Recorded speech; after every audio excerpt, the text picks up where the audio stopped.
Hello everyone, welcome back to my channel. আজ আমার 15 days weight loss চ্যালেঞ্জের 10th day.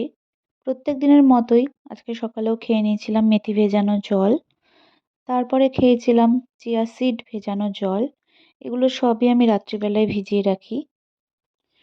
তারপর খেয়েছিলাম গ্রিন টি আর ভেজানো আমন্ড আর ওয়ালনাট।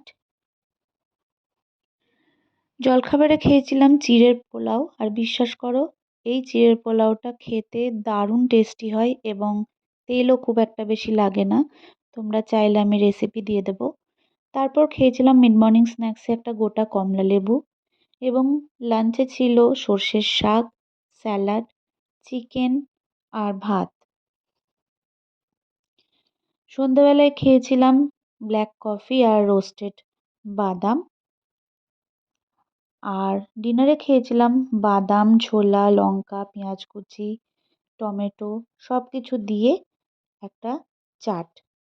রাত্রে শোয়ার আগে প্রত্যেক দিনকার মতোই জিরে ফোটানো গরম জল, যেটা আমি একটু উষ্ণ থাকা অবস্থাতেই নিই। আজকের মতো এইটুকুই। টাটা।